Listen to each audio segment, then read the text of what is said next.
বিশ্বনবী ইয়াতিম ছিলেন জানেন সবাই। মায়ের পেটে থাকতেই বাবা নাই, 6 বছর বয়সে মা নাই, দাদার কাছে মানুষ হলেন, 8 বছর বয়সে দাদাও নাই, চাচার কাছে মানুষ হলেন, তার মানে ইয়াতিম ছিলেন, ঠিক কিনা?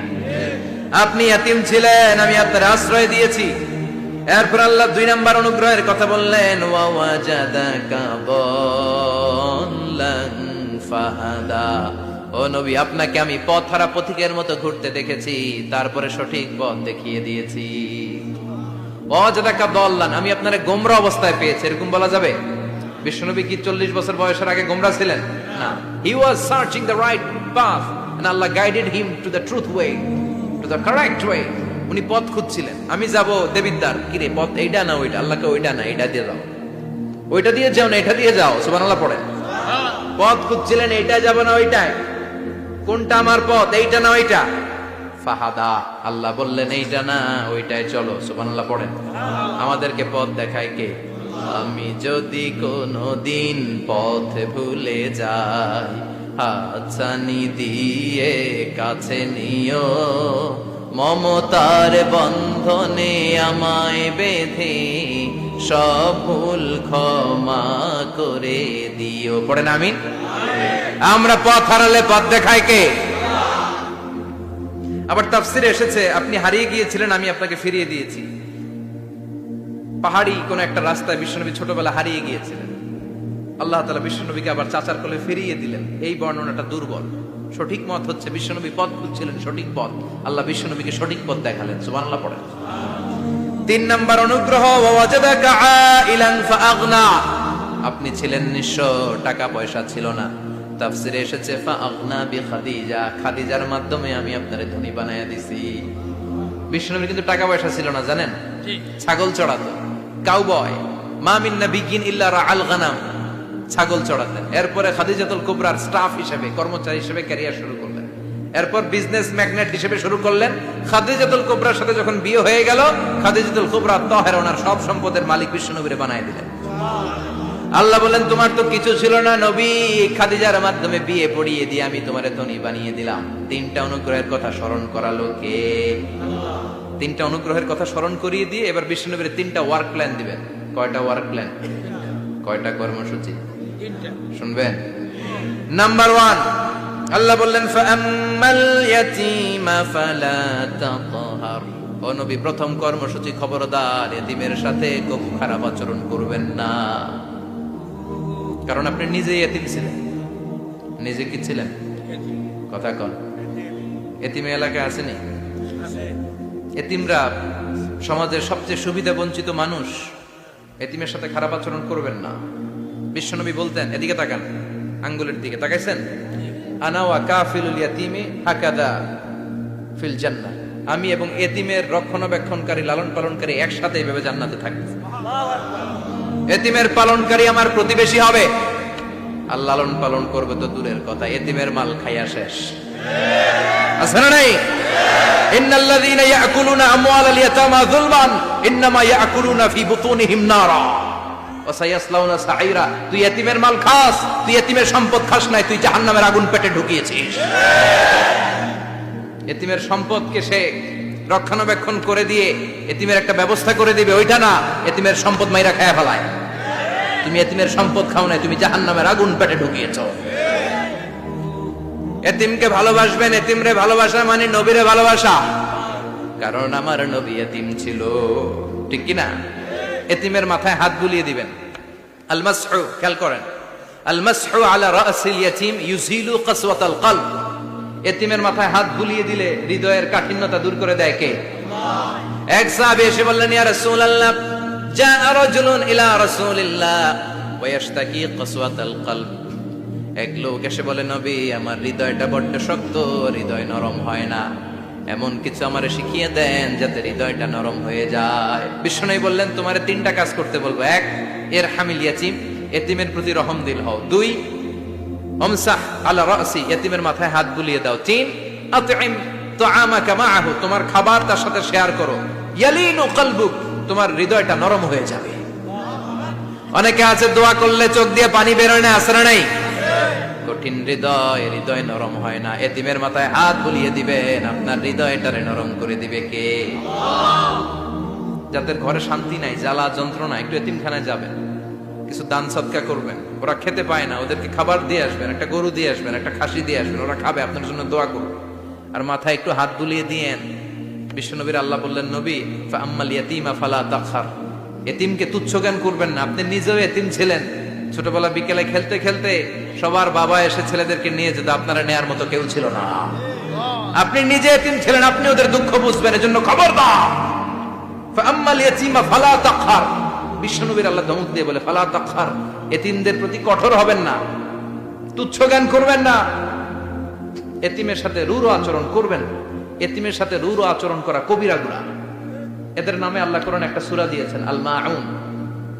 আরাআইতাল্লাযী ইউকাযযিবু বিদ্দীন, পড়েন ফাযালিকাল্লাযী ইয়াদুউল ইয়াতীম। ইয়াদুউল ইয়াতীম, আপনি কি দেখেন নাই? ওরা দিনকে অস্বীকার করে আর ওরা এতিমকে ঘাড় ধাক্কা দিয়ে বের করে দেয়। এতিমের সাথে যারা খারাপ আচরণ করে এরা কখনো ভালো মানুষ হতে পারে না। এজন্য এতিমের সম্পদ অন্যায়ভাবে আত্মসাৎ করা যাবে। এতিমের মাথায় হাত বুলিয়ে দিলে হৃদয়টারে নরম করে দেয় কে? বিশ্বনবী এতিম ছিলেন, তাই এতিমের দরদ বিশ্বনবী ভালো বুঝেন। এজন্য বিশ্বনবীর প্রথম ওয়ার্ক প্ল্যান কর্মসূচি দিলেন, ফাআম্মাল ইয়াতীমা ফালা তাকহার। খবরদার, নবী এতিমের সাথে কখনো খারাপ আচরণ করবেন। 2 নম্বর কর্মসূচি, ওয়া আম্মাস সাইলা ফালা তানহার। ও নবী, যারা সাইল, যারা ফরিয়াদি, যারা ভিক্ষুক, কখনো তাদেরকে ধমক দিবেন না। ভিক্ষুককে ধমক দিয়েন না, ফিরিয়ে দিয়েন না। আমরা ভিক্ষুককে ধমক দেই, ফিরিয়ে দেই। গাড়ির মালিক গাড়িতে বসে আছে, রাস্তায় জ্যাম, কিছু ভিক্ষুক এসে স্যার 2টা টাকা দেয়, ধমক দেয়, আছে না নাই? ও ভাঙ্গা থালা হাতে নিয়ে দাঁড়িয়ে আপনার কাছে টাকা যায়। আপনি বড় সাহেব, ওরেও বড় সাহেব বানাইতে পারতো কে? ওই ভাঙ্গা থালাটা আপনারে হাতে দিয়ে রাস্তায় নামাইতে পারতো কে? এই কাজটা করতে আল্লাহর কয় সেকেন্ড লাগে? এজন্য ফাআম্মা সাইলা ফালা তানহার, খবরদার, ফরিয়াদি ভিক্ষুককে তাড়িয়ে দিয়েন না। যতটুকু পারেন দেন। বিশ্বনবী কখনো কোনো ফরিয়াদিকে তাড়িয়ে দিতেন না। সুবহানাল্লাহ পড়েন। যেই বিশ্বনবীর কাছে এসে কিছু চাইতো, বিশ্বনবী দিতেন। বিশ্বনবী কখনো কাউকে ফিরিয়ে দিতেন না। বিশ্বনবীর কাছে চাওয়া মাত্র বিশ্বনবী দিতেন, না বলতে জানতেন না। সুবহানাল্লাহ পড়েন। না, এটা কেমন করে বলে বিশ্বনবী জানতেন না। একবার এক সাইল এসে বললে, ইয়া রাসূলুল্লাহ আ'তিনি কামিসান, আমাকে একটা জামা দেন। বিশ্বনবীর গায়ে তখন একটাই জামা। কয়টা? বিশ্বনবী কি আর করবেন, না তো করতে জানেন না, নিজের জামাটাই খুলে দিয়ে দিলেন। এখন বিশ্বনবীর গায়ে কয়টা জামা? কয়েকটা। কয়টা? কোনো জামা নেই, ছিল কয়টা? ওইটাই তো দিয়ে দিস। আল্লাহ বিশ্বনবীরে বললেন, ওয়াল্লাযীনা ইযা আনফাকু লাম ইউসরিফু ওয়া লাম ইয়াকতুরু ওয়া কানা বাইনা যালিকা কাওয়ামা। মুমিনদের বৈশিষ্ট্য হবে এমন, যখন দান করবে, দান করতে যে অপচয় করবে না, কিপটামিও করবে না, মাঝামাঝি। সুবহানাল্লাহ। মানে বুঝালেন নবী, আপনার যদি 2টা জামা থাকতো না হয় একটা দিতেন। ছিল কয়টা? তো ওইটা যে দিয়েছেন আপনি গায়ে দিবেন কি? কি নবী ছিল? একটা ছিল, একটাই দিয়ে দিয়েছে। সুবহানাল্লাহ পড়ে। এজন্য যারা সাইল, ফরিয়াদিদেরকে তাড়িয়ে দেওয়া যাবে না। উপরের হাত নিচের হাতের চেয়ে উত্তম। যারা দান করে, যারা সাইল ফরিয়াদিদেরকে দেয়, ভিক্ষুকদেরকে যারা দেয়, তাদেরকে পছন্দ করে কে? দে যাকাত, দে যাকাত, তোরা দে রে যাকাত, তোর দিল খুলবে পরে, আগে খুলু খাত। দে যাকাত, দে যাকাত, তোরা দে রে যাকাত। ঠিক কিনা? দানশীলদের পছন্দ করে কে? আল্লাহ কৃপণদেরকে পছন্দ করে না। আল্লাহ দানশীলদেরকে পছন্দ করে। ডান হাত যা দান করে, বাম হাত তা জানে না, তার মানে গোপন দান। কি দান?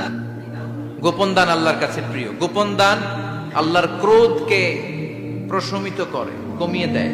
আপনার কোনো পাপ কাজের কারণে আল্লাহ যদি আপনার উপর রেগে থাকে, আপনি গোপন কিছু সদাকা করবেন, দেখবেন আল্লাহর রাগ কমে গিয়েছে, আল্লাহ আপনার উপর খুশি হয়ে গিয়েছে। সুবহানাল্লাহ পড়েন। কিন্তু লোক দেখানো যদি 1 কোটি টাকা দেন, অমুক ভাই মসজিদের জন্য দান করেছে 5 লক্ষ টাকা, বলেন মারহাবা। ওই কয় মারহাবা। এই যে মারহাবা মার্কা যে দানটা, এটাতে কোনো সওয়াব যদি যদি তার মনের ভিতরে এই ইন্টেনশন থাকে যে আমারে মারহাবা বলবে, আমাকে হাতেম তায়ের চাচাতো ভাই বলবে, আমাকে দানবীর সমাজসেবক বলবে, শিল্পপতি বলে তাকবীর দিবে, ঘোষণা দিবে, এই ইন্টেনশন নিয়ে যদি থাকে, এই 5 লক্ষ টাকায় কোনো কানা পরিমাণ সওয়াব হয়েছে, এটারে মিজানের পাল্লায় তুলে দিলে কিয়ামতের দিন কোন ওজন হবে? কিন্তু আল্লাহরে খুশি করার জন্য 1 টাকা দিয়েছেন দান বক্সে। জুমার দিন বক্স যায় না, দান বক্স, 1 টাকার কয়েন টুপ করে ফেলে দিলেন, একজনকে দেখানোর জন্য দিলেন। তিনি কে? ওইটাকে উহুদ পাহাড়ের সমান ভারী করে আপনার আমল নামে আল্লাহ তুলে দিবে। কামা ইউরাব্বি ফুলুয়াহু, হাদিসে এসেছে, ওটের মালিক যখন দেখে তার ওটের বাচ্চা হয়েছে, তখন ওটের মালিক বড্ড খুশি হয়ে যায়। এই বাচ্চাটারে খাইয়ে দাইয়ে পেলে পুষে বড় করে। আমাদের দেশে যারা গরু পালে, গরু গাভী পালে না, কথা বলেন, পালে, তো বাচ্চা হলে এটারে বড় করে কুরবানির হাটে বিক্রি করবে, আছে না নাই? এটা আস্তে আস্তে বড় করতে থাকে, বড় করে করে বিশাল নাদুস নুদুস করে। আল্লাহ বলে, যেই দানটা তুই আমার জন্য করেছিলি, ওটা যদিও সামান্য হয়, আমি বাছুরের মতো খাইয়ে দাইয়ে পেলে পুষে বিশাল বড় করে উহুদ পাহাড়ের সমান করে তোর আমল নামার ভিতর কিয়ামতের দিন ঢুকায় দেব। এজন্য আম্মা সাইলা ফালা তানহার, খবরদার ভিক্ষুককে ধমক দিবেন না। 3 নাম্বার কর্মসূচি, ওয়া আম্মা বিনিআমাতি রাব্বিকা ফাহাদ্দিস, আপনার রবের পক্ষ থেকে যেই নিয়ামতগুলো পেয়েছেন এগুলোর বর্ণনা শুরু করে দেন। ওয়া আম্মা বিনিআমাতি রাব্বিকা ফাহাদ্দিস, রবের পক্ষ থেকে যে নিয়ামত পেয়েছেন এগুলো বর্ণনা শুরু করে দেন। অনেকে আছে আল্লাহর পক্ষ থেকে অনেক নিয়ামত পেয়েছে, এগুলোর প্রকাশ ঘটায় না, আছে না নাই? কথা কন। কোটি টাকার মালিক হয়েছেন আপনি, কোটি কোটি টাকার মালিক। অনেকে আছে 1000 কোটি টাকার মালিক, সিরা জামা পড়ে, আছে না নাই? তো আপনাদের সিরা জামা পড়তে কইছে কি? আপনি কোটিপতি, আপনি দামি জামা পরবেন, আপনি দামি গাড়িতে চড়বেন, আর শুকরিয়া করবেন কার? আপনাকে আল্লাহ ছেলে মেয়ে দিয়েছে, অনেক বলেন যে আল্লাহ আমার অনেকগুলো ছেলে দিয়েছে, আলহামদুলিল্লাহ সবগুলো নামাজ। আল্লাহ আমার অনেক সম্পদ দিয়েছে, আলহামদুলিল্লাহ আমি যাকাত দেওয়ার চেষ্টা করি।